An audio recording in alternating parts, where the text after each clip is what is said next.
Let's recap my trip to the TED Women Conference in Atlanta.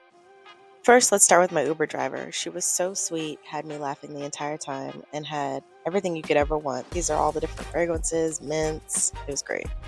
My first stop was the house that I rented from my friend Jackie. Shout out to Jackie, the hostess with the mostest. Here, I'm showing you all the incredible details of her house. Look at these light switches. Beautiful views, beautifully decorated.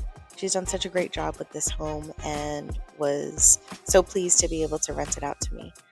She actually ended up sending me a little gift while I was there, which was just so sweet and above and beyond. Um, this light bulb here, I don't know if you can tell, it says love. I thought it was so cute. Again, just the details in this house were so cute. Then I went to a little Caribbean spot. I do not remember the name of it. I'm so sorry. But I did some journaling while I was there. This journal is called I Am Effing Radiant. I got the Rasta pasta. I've had better. I'm not going to lie to y'all. But back to the journaling. They actually said that they had a team meeting. So I was like, well, let me finish my drink and get on out of here. Next stop was the Atlanta Botanical Garden. Again, shout out to my girl Jackie for recommending I go here.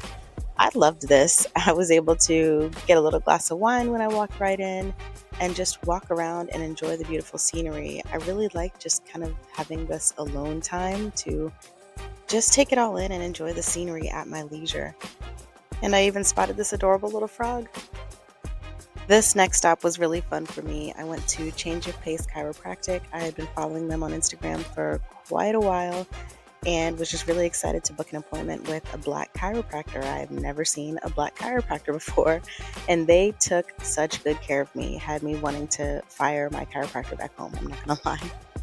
So after all that, I had to take myself on a little date. I went to Nobu, I had some really good sushi. I just recommend taking yourself on a date. Whenever you get a chance, love on yourself, do the self-care. It's just so important to take time for you and to make yourself feel loved and special. So that was day one. Now, I know you're probably thinking, didn't she say she went to the TED Women Conference? That was day one where I explored on my own. Day two was the start of TED. They had some incredible exhibits all around. This one was a paint by numbers, which, if y'all know me, y'all know that I love to paint. In this case, it was drawing with markers, but you get the idea. They had an area where you could get a chair massage or sit in a chair that helped to relax yourself and your feet. This next clip was a group of musicians who were there to greet us and start the energy off right. What I loved is that they had men in suits to scan your badge as you walked in, and they referred to you by name, which just really made me feel like a celebrity, I'm not gonna lie. Then they had a coffee and tea bar, which was included in your ticket price. When I tell you I drank this caramel latte the entire time I was there, I'm not kidding. This is the badge I was referring to, and what was cool was anybody could scan it and connect with you through the app. The girl who took this picture ended up being a guest on my podcast, so check that out. And these are the Cotopaxi bags they gave us, which had a bunch of things inside. I end up showing it in just a moment. But what I liked about this was that if you didn't like the color scheme of your bag, each bag was unique. You could go to the Cotopaxi booth and switch it out for a bag that someone else had returned. So I did end up doing that. My favorite color is blue, so I swapped out this pink bag for a blue one. But what was cute was right behind me was a woman who had been hoping and looking for a pink bag, so it was cute to just see her excitement when she saw mine there. In case you're wondering what these were, because I know I was, and these are little stickers you could put on any of your electronic devices to track them if you lost them. They had food trucks, they had snacks everywhere. I never wanted for anything. If I was hungry, there was something there. If I was thirsty, there were drinks available. It was really, really nice. But let's talk about the welcoming party that they had after day one. This drum line, I don't know the name of this group, but look at these kids. They were unbelievable. They were so talented, so high energy, and really was a great way to kind of kick off the night.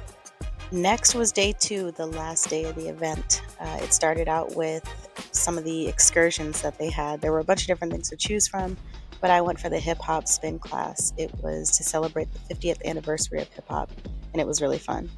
I spent the entire day front and center of the TED stage to soak in all the incredible speakers. And then I spent a ton of time enjoying the museums.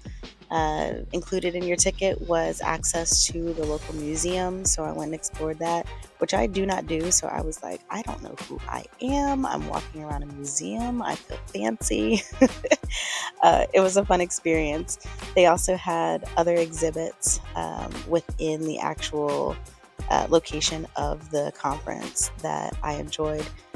Some of them specifically were around Black women's experience, so that was nice. It was a combination of videos and pictures and really incredible things to just take in that exhibit. So I enjoyed that. This particular one was a bunch of different empowering quotes, and you know that I'm all about that, so I took that in as well. Then they sent us on our way with a delicious little snack. These are waffles. And of course, I took a picture in the photo booth. I had a wonderful experience and I highly recommend it.